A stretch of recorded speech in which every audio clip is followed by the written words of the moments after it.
बचपन में जब कभी भी हम मार्केट में जाते थे तो छोटी छोटी दुकानों में बेलन की शेप वाले चुंबक हमें जरूर नजर आते थे, जिसे देखकर उसे खरीदने का बहुत मन कर जाता था।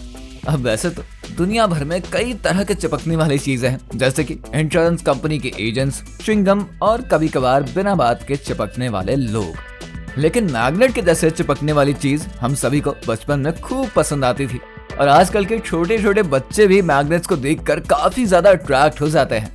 आज की हमारी ये वीडियो देखने के बाद आपको भी आपका पुराना बचपन याद आ जाएगा, क्योंकि आज हम आपको दिखाने वाले हैं कि फैक्ट्री के अंदर मैग्नेट्स को कैसे बनाया जाता है और इसे बनाने के लिए कितने स्टेप्स लगते हैं। हमारा यकीन कीजिए आप, ये वीडियो आपको बहुत ही ज्यादा पसंद आने वाला है।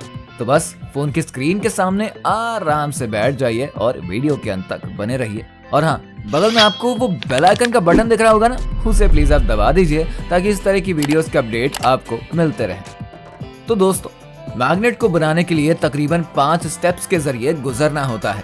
इसमें से पहले स्टेप का नाम है मोल्ड मेकिंग। इस प्रक्रिया के अंदर चुंबक के सांचे को बनाया जाता है, यानी कि वो सांचा जिसके अंदर मैग्नेट को उसका आकार दिया जाता है।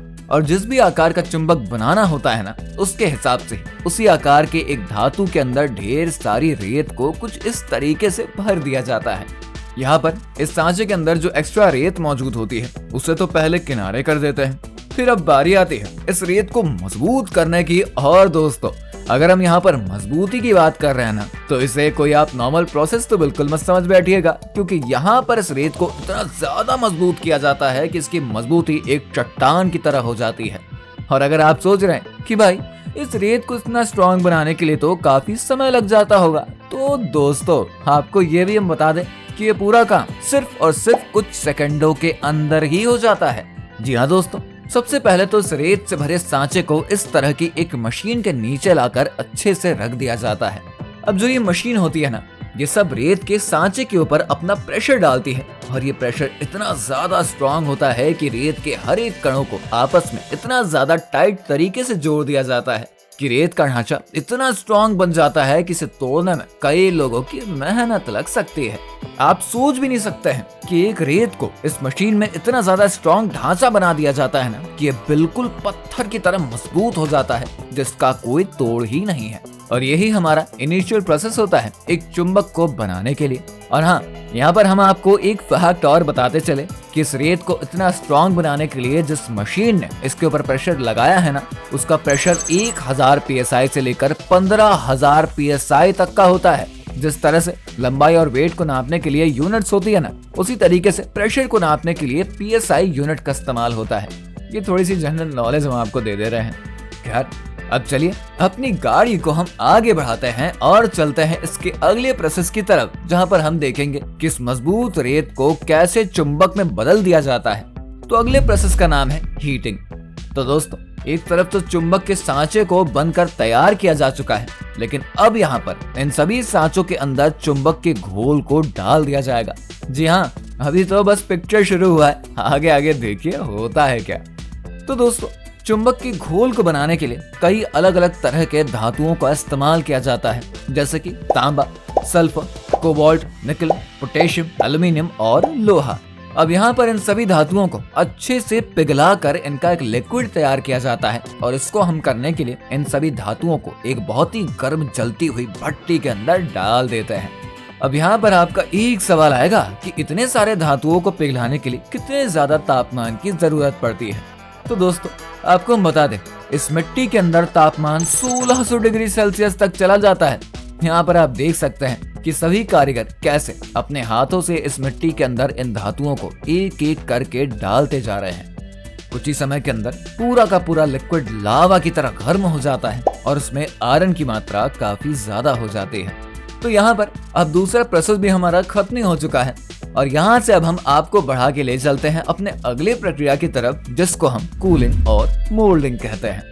अब यहाँ पर इस भट्टी के अंदर लावे की तरह यह लिक्विड एकदम गर्म हो चुका है, जिसे अब यहाँ से निकालकर पहले से तैयार किए जा चुके सांचों के अंदर डाला जाएगा।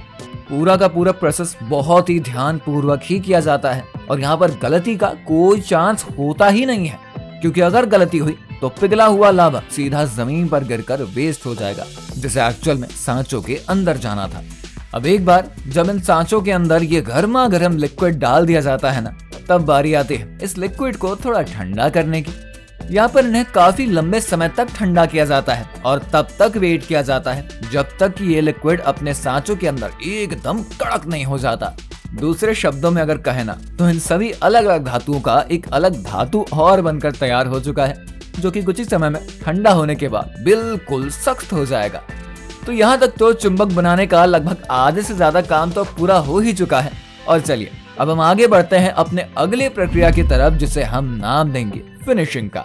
अब इस नाम से तो आप समझ ही गए होंगे कि भाई साहब यहाँ पर अब क्या होने वाला है।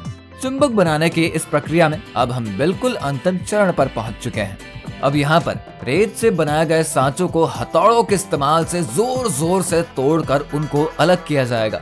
इन तमाम सांचों के अंदर लिक्विड मौजूद होता है जो कि बिल्कुल सख्त हो चुका है और इस हथौड़े की मार से उसे बिल्कुल भी फर्क नहीं पड़ने वाला है, क्योंकि अब उसे अपना एक नया जीवन मिल चुका है। ये सुनने में कितना ड्रामेटिक लग रहा है ना। सभी सांचों को तोड़ने के बाद अब इनमें से चुंबक को ढूंढ ढूंढ कर अलग किया जाता है।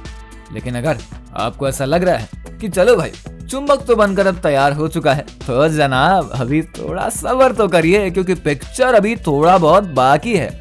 यहाँ पर जो ये धातु बनकर तैयार हो चुका है ना, ये बिल्कुल एक नॉर्मल सा ही धातु है और ना कि इसके अंदर चुंबक वाली कोई शक्ति आई है, बल्कि अब तो इस धातु के अंदर चुंबक की शक्तियों को डाला जाएगा। वही शक्ति जो अपने पास लोहे से बनी हुई चीजों को खींच लेती है, मैग्नेटिक पावर। जैसा कि आपने फिल्मों में भी देखा होगा कि एक आम इंसान के अंदर सुपर पावर आ जाती है तो वो कितना ज्यादा स्ट्रांग हो जाता है। अब यहाँ पर इस नॉर्मल से धातु के साथ भी कुछ ऐसा ही होने जा रहा है।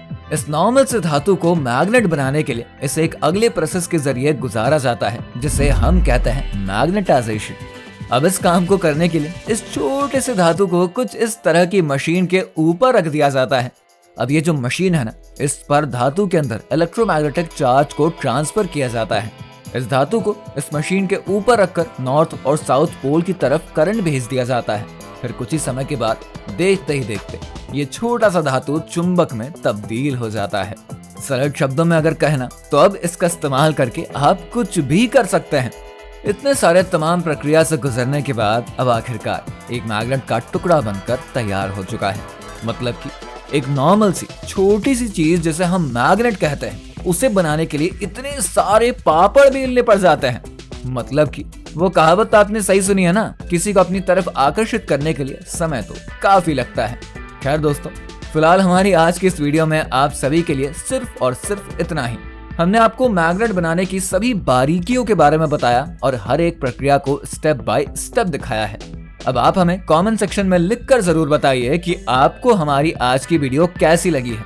वीडियो अगर अच्छी लगी है तो इसे लाइक और शेयर करके हमारे चैनल फैक्ट फिक्शन को सब्सक्राइब कर लीजिए।